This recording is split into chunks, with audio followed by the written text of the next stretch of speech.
going to talk a little bit about time.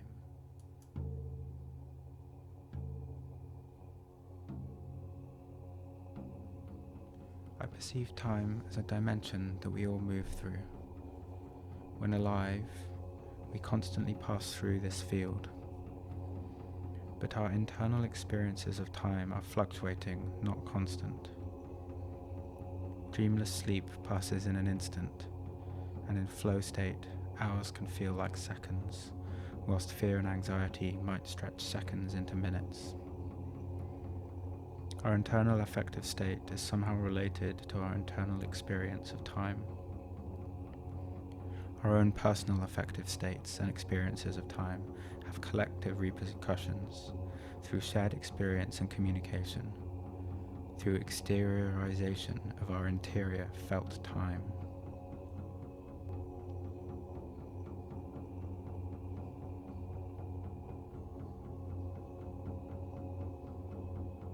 In the prevailing culture today, time is most commonly shared through scheduling, diarizing activities and events in the future laid out in front of us along the linear path that is clock time. Transitioning from child to adult is scheduled according to expected developmental stages and educational milestones imposed by industrialized education.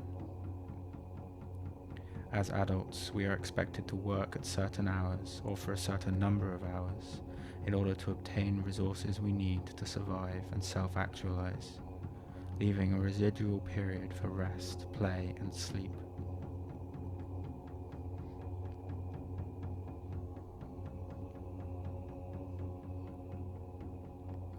This imposition can be seen as a form of control. Like land or spaces and places, time has been colonized and rationalized, yoked to capitalist notions of productivity. Of course, this colonization faces resistance.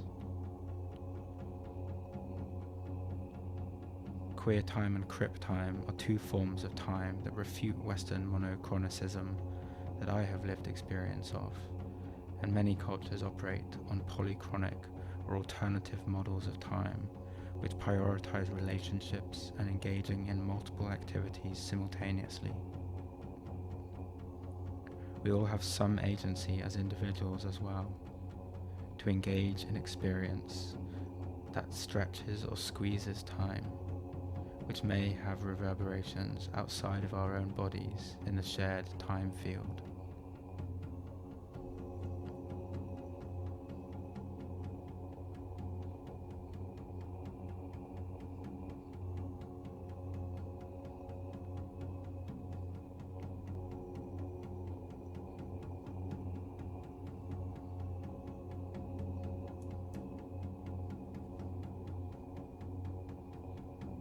In response to the imposition of linear time, I would like to propose the use of ritual as a method of refusal.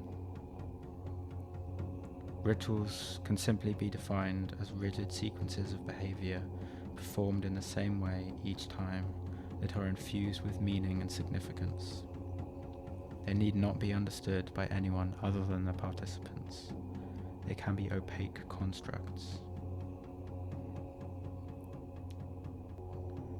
Rituals serve a healing function by providing a sense of order and directing our attention away from bothering thoughts or circumstances. They also employ the theatrical placebo. They make us feel better because we believe they will. In addition, when carried out collectively, they bring people together, form community, wholeness, and create alliances. They focus group energy and awareness. Some argue that ritual is at the heart of all social dynamics. These outcomes are all externalities under capitalist accounting. They are difficult or impossible to quantify financially.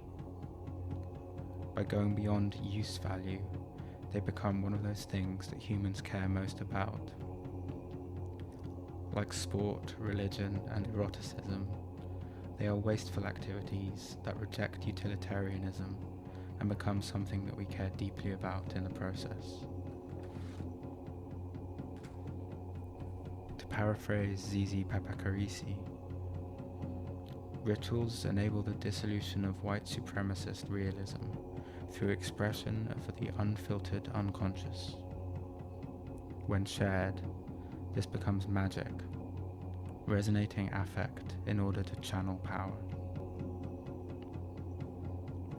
Ritual time sits outside of the capitalist logic of production and efficiency. Rituals rely upon illogical and irrational belief. This belief can be profane or profound, religious or secular.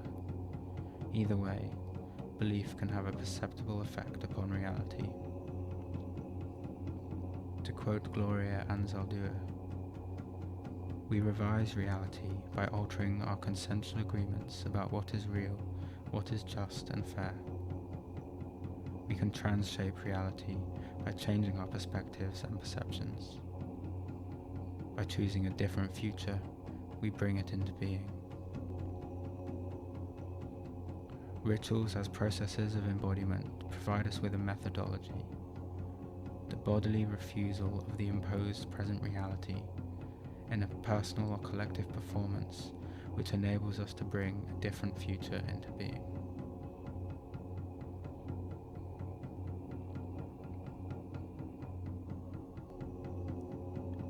I'd like to invite you to make up a new ritual that you might try, or to think of one that you already do. I think the key aspects to note are the repetitive and simple nature of the task. It shouldn't involve too much thought and should be repeatable, and the meaning, intent and belief that you imbue the act with are perhaps the most important. In the spirit of refusing time, I have tried to find examples that exist outside of productive and extractive logics of being. Light a candle and spend some time gazing into the flame. While you watch, chant an intention, something that you would like to do, or something that you would like to see happen. Keep chanting until the words start to lose meaning. Visit a local wood, forest or park. Find a stick that has fallen from a tree, thank the tree and take the stick home.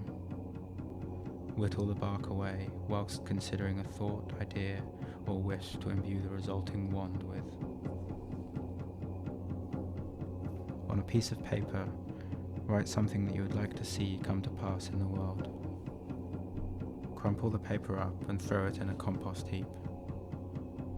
As it rots and decays, your intention will be absorbed by bacteria, fungi and insects, then dispersed amongst the plants that feed on the compost. Ring a bell, hit some pans with a spoon, or rattle something that rattles on a dark winter's evening to banish any fear of the night. Whenever you visit somewhere that brings you joy or wonder, leave a small, valueless offering, such as a twig or leaf picked up nearby or en route to the location. Every evening before bed, spend 20 minutes either writing or recording your stream of consciousness. Pour out every thought into words outside of your mind, and in doing so, show that they hold no power